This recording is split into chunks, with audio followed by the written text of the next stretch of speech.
The Admiral-class battlecruisers were to have been a class of 4 British Royal Navy battlecruisers designed near the end of World War I. The design began as an improved version of the Queen Elizabeth-class battleships, but it was recast as a battlecruiser after Admiral John Jellicoe, commander of the Grand Fleet, pointed out that there was no real need for more battleships, but that a number of German battlecruisers had been laid down that were superior to the bulk of the Grand Fleet's battlecruisers, and the design was revised to counter these. The class was to have consisted of HMS Hood, Anson, Howe, and Rodney, all names of famous admirals, but the latter 3 ships were suspended as the material and labor required to complete them was needed for higher priority merchantmen and escort vessels. The designs were updated to incorporate the lessons from the Battle of Jutland, but the Admiralty eventually decided that it was better to begin again with a clean slate design, so they were cancelled in 1919. No more battlecruisers would be built due to the arms limitations agreements of the interbellum. Hood, however, was sufficiently advanced in construction that she was completed in 1920 and immediately became flagship of the battlecruiser squadron of the Atlantic Fleet. She served as the flagship of the Special Service Squadron during its round-the-world cruise in 1923–24. Hood was transferred to the Mediterranean Fleet in 1936 and spent much of the next few years on non-intervention patrols during the Spanish Civil War, returning to the United Kingdom before the beginning of World War II and the battlecruiser squadron of the Home Fleet. Hood spent most of the early part of the war patrolling against German commerce raiders and escorting convoys. Flagship of Force H based at Gibraltar, she bombarded French ships during the attack on Mers el-Bir. In May 1941, Hood and a battleship, Prince of Wales, were ordered to intercept the German battleship Bismarck and the heavy cruiser Prince Eugen as they attempted to break out into the North Atlantic. In the subsequent Battle of the Denmark Strait, the aft magazines of Hood exploded, sinking her within 5 minutes of opening fire. Design and description. In 1915, the Admiralty was considering the next generation of warship to follow the Queen Elizabeth-class battleships. The Director of Naval Construction, Sir Eustace Tennyson d'Eyncourt, was given instructions to prepare designs for a new battleship. The design should take the armament, armor and engine power of Queen Elizabeth as the standard and build around them a hull which should draw as little water as was considered practicable and safe, and which should embody all the latest protection and improvements against underwater attack.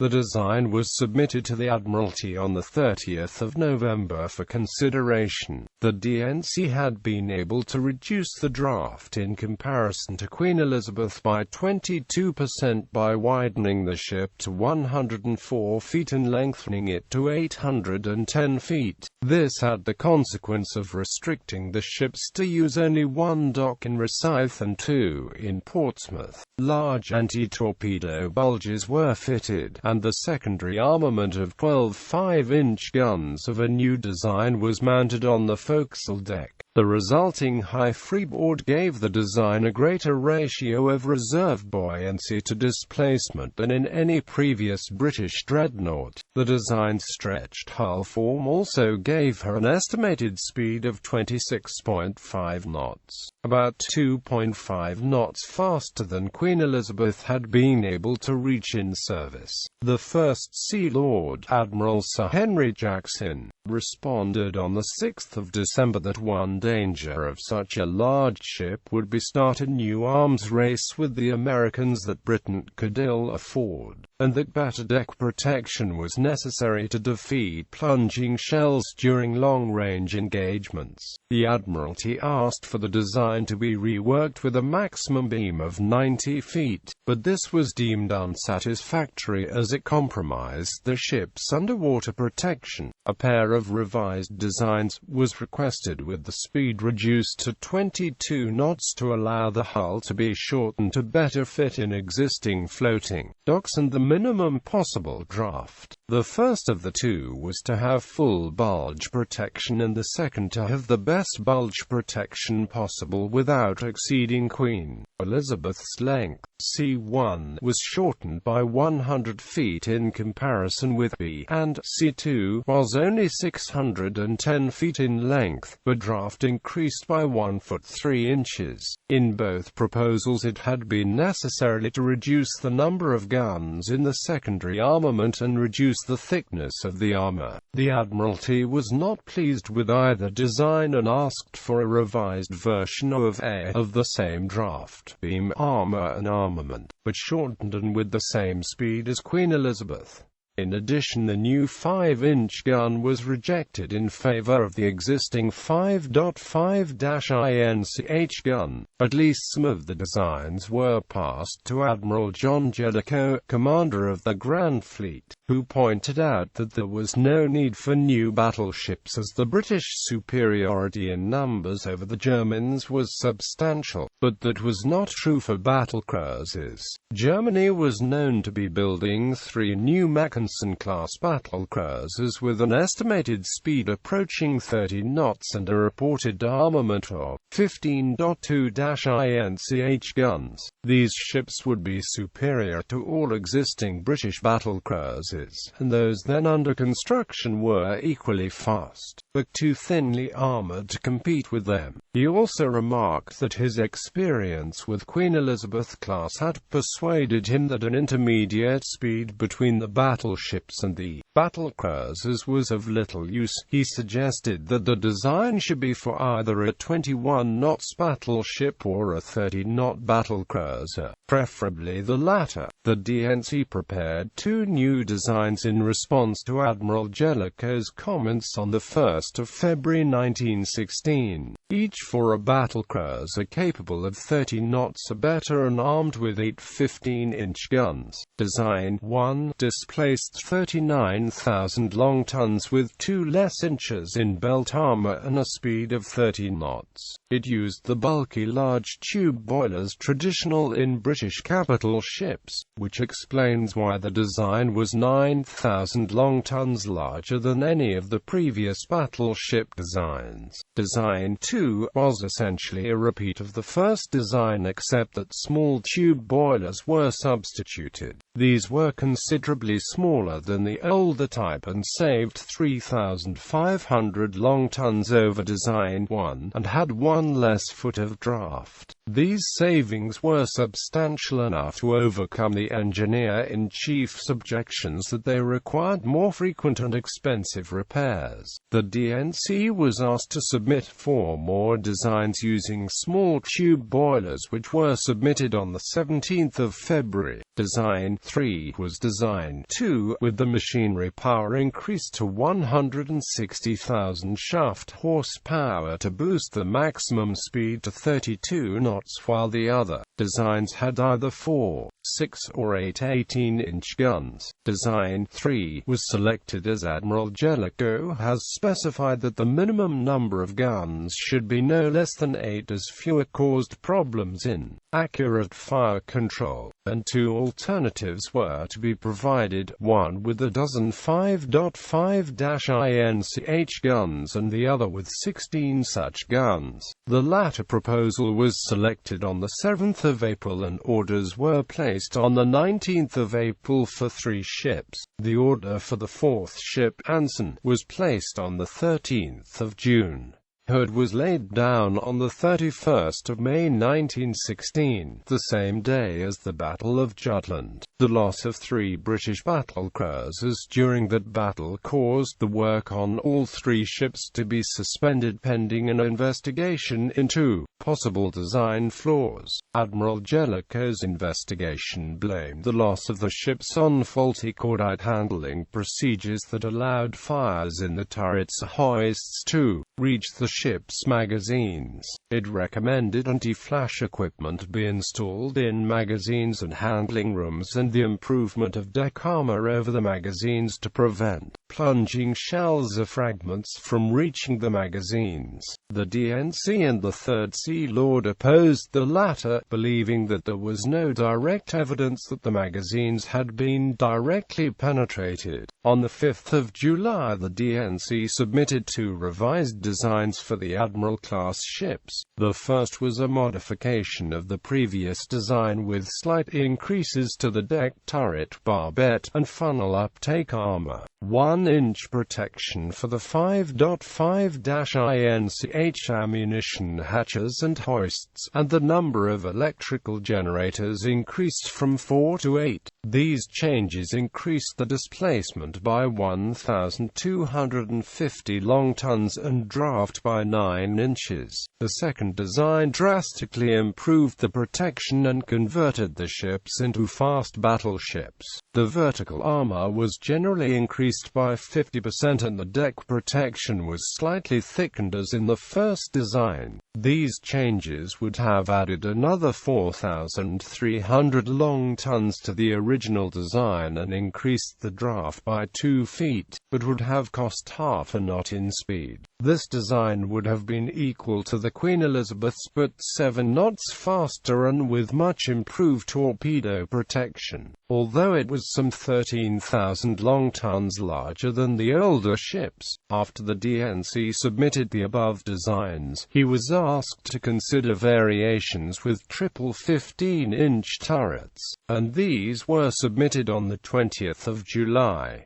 The Admiralty chose the fast battleship design, and Hood was laid down again on the 1st of September. Later that month, Hood's armor scheme was slightly revised in light of further analysis of the results of Jutland, and the deck armor was modestly increased in order to ensure that a minimum thickness of 9 inches of armor would have to be penetrated by shells striking at angles of descent, up to 30 degrees from the horizontal. Further alterations were made in 1917 during her construction that increased the thickness of her turret faces and roofs. These changes, plus numerous others, increased her displacement by 600 long tons, her draft by 3 inches, and reduced her speed to 31 knots. The changes continued during 1918 when the thickness of her magazine crowns was increased from 1 inch to 2. The armor for the funnel uptakes above the forecastle deck was omitted in compensation. In May 1919, her main deck armor at the side abreast the magazines was increased to 3 inches, and for 5.5-INCH guns and their ammunition were deleted in consequence. The next month, plans were approved to increase the thickness of the main deck over the forward magazines to 5 inches and to 6 inches over the rear magazines. Her 4 above-water torpedo tubes and the protection were to be omitted, and the wall of the torpedo control tower were to be reduced to a thickness of 1.5 inches to offset the armor's weight. However, the additional deck armor was never fitted and the torpedo tubes were retained. Earlier in 1917, however, construction of Hood's 3 sisters had been suspended as the amount of labor and material they required would be better employed in the construction and repair of merchant ships and escorts needed to keep open Britain's lines of communication in the face of the U-boat blockade. Design work continued, however, although Hood was too far advanced to incorporate these changes,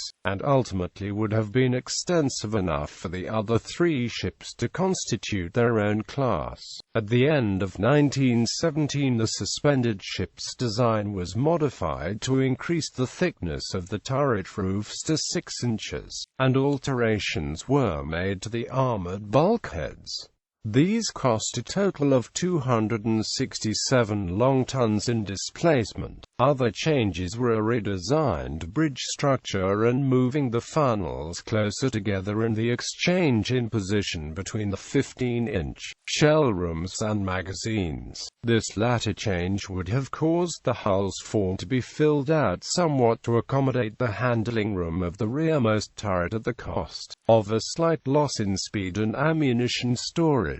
Hood was the closest to completion, and her construction was continued in case the Germans managed to complete any of the new battlecruisers. Admiral Beatty continually pressed to have Hood's construction expedited and for her sisters to be restarted, but the War Cabinet refused to approve either measure as nothing could be sacrificed in the shipbuilding program to this end. After the end of the war, the 3 suspended ships were cancelled as they could not fully incorporate the lessons of the war. General characteristics: the Admiral-class ships were significantly larger than the predecessors of the renowned class. They had an overall length of 860 feet, a beam of 104 feet, and a draft of 31 feet 6 inches at deep load. This was 110 feet longer and 14 feet wider than the smaller ships. They displaced 41,200 long tons at load and 45,620 long tons at deep load, over 13,000 long tons more than the older ships. They had a metacentric height of 4.6 feet at deep load as well as a complete double bottom. Propulsion: the ships had 4 Brown Curtis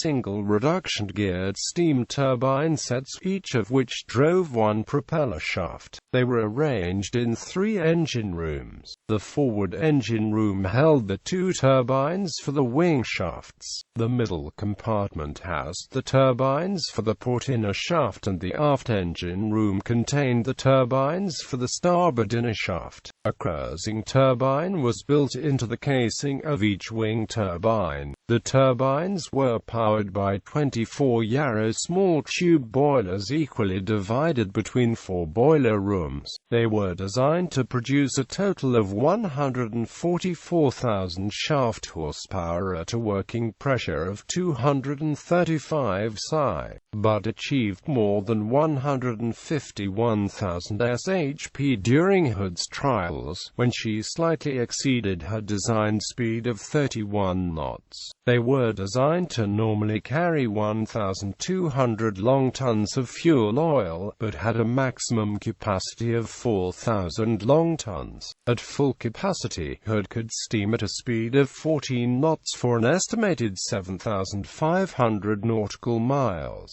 They had 8 175 kilowatt dynamos, 2 diesel, 2 turbo-driven, and 4 reciprocating. Armament: the Admiral-class ships mounted 8 BL-15-inch MKI guns in 4 twin hydraulically powered Mark II turrets, designated A, B, X, and Y, from front to rear. The guns could be depressed to -3 degrees and elevated to 30 degrees. They could be loaded at any angle up to 20 degrees, although loading at high angles tended to slow the gun's return to battery.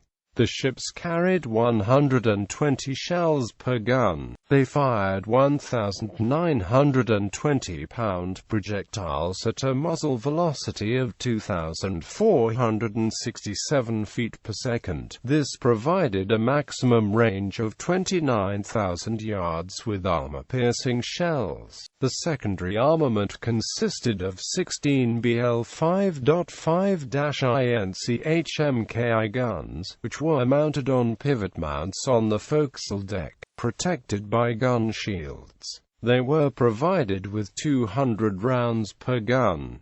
The guns on the CPII mounts had a maximum elevation of 30 degrees. They fired 82-pound projectiles at a muzzle velocity of 2,790 feet per second. The maximum range was 17,700 yards at 30 degrees elevation. The rate of fire was 12 rounds per minute. The Admiral-class ships were designed with 4 QF 4-inch Mark V anti-aircraft guns. They had a maximum depression of -5 degrees and a maximum elevation of 80 degrees. They fired a 31-pound high-explosive shell at a muzzle velocity of 2,387 feet per second at a rate of 10 to 15 rounds per minute. The guns had a maximum ceiling of 31,000 feet, but an effective range of much less. Two 21-inch submerged side-loading torpedo tubes were fitted forward of a turret, and 8 above-water side-loading Mark V tubes were intended to be mounted abreast the rear funnel on the upper deck. Although only 4 of the latter were carried by Hood, they were loaded and traversed by hydraulic power. The submerged tubes were fired by compressed air, while the above-water tubes used cordite charges. 32 warheads could be accommodated in the 2 magazines in the hold forward of a turret's shell room. Hood carried Mark IV and IV** torpedoes, each which had a warhead of 515 pounds of TNT. They had 3 speed settings which governed the range, from 8,000 yards at 35 knots, 10,000 yards at 29 knots, and 13,500 yards at 25 knots. Fire control. The main guns of the Admiral-class ships were controlled from either of the 2 fire control directors. The primary director was mounted above the conning tower in an armored hood, and the other was in the foretop on the foremast. B turret could also control all the main gun turrets, while X turret could control the rear guns. Data from a 30-foot rangefinder in the armored hood were input into a MKV fire control table located in the transmitting station on the platform deck, where they were converted into range and deflection data for use by the guns. The target's data were also graphically recorded on a plotting table to assist the gunnery officer in predicting the movement of the target. The foretop was equipped with a 15-foot rangefinder. Each turret was provided with a 30-foot rangefinder in an armored housing on the turret roof and a Dumaresque analog computer for local fire control. The secondary armament was primarily controlled by the 5.5-INCH directors mounted on each side of the bridge. They were supplemented by the 2 additional control positions in the foretop, which were provided with 9-foot rangefinders. Each of these positions was equipped with a Dumaresque calculator for local control, but the spotting data were normally sent to the 5.5-INCHTS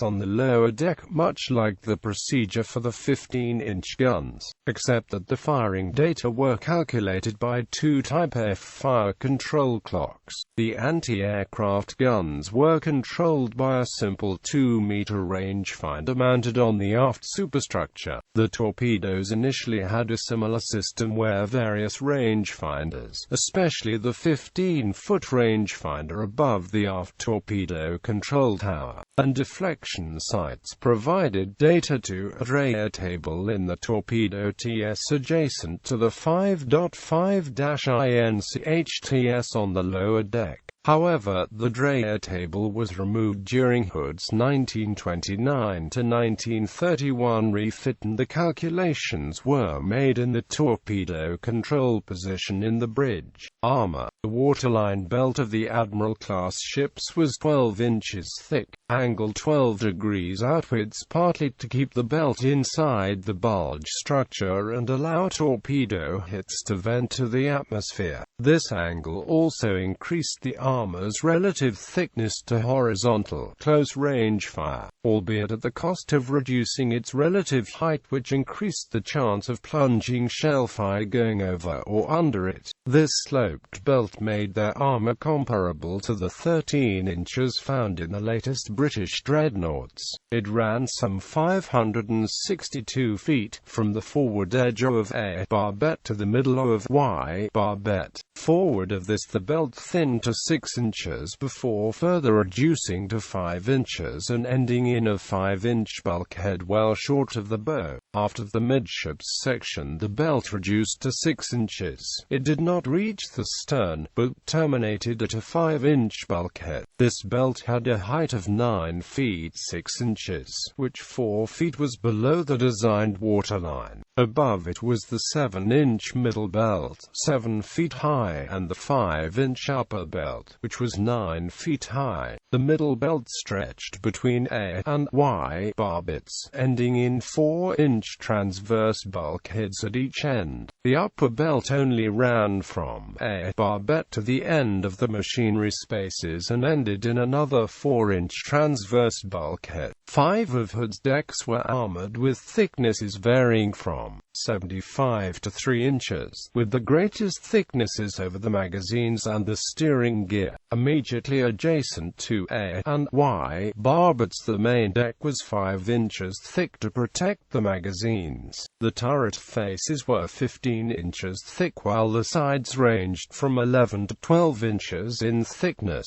and the roof was 5 inches thick. The barbettes had a maximum of 12 inches of armor, but were reduced in thickness in stages below decks. Although the outer faces of A and Y barbettes were considerably thicker below decks than the other barbettes, the conning tower armor was 9 to 11 inches thick, and it was the largest yet fitted to a British capital ship, as it weighed 600 long tons. The primary fire control director atop the conning tower was protected by an armored hood. The face of the hood was 6 inches thick, its sides were 2 inches thick, and its roof was protected by 3 inches of armor. A communications tube with 6-inch sides ran from the conning tower down to the lower conning position on the main deck. The 3 torpedo bulkheads were 1.5 inches, 1 inch and 75 inches thick. The anti-torpedo bulges of the Admiral-class battlecruisers were the first fitted on a British capital ship to fully incorporate the lessons learned from a series of experiments begun before World War I. They consisted of an outer airspace, an inner buoyancy space, and a 1.5-inch protective bulkhead. The buoyancy space was filled with sealed steel crushing tubes intended to distribute the force of an explosion over as wide an area as possible, as well as absorb as much of its force as possible. However, tests conducted after Hood was completed showed that filling the buoyancy space with water was equally as effective and considerably cheaper. Ships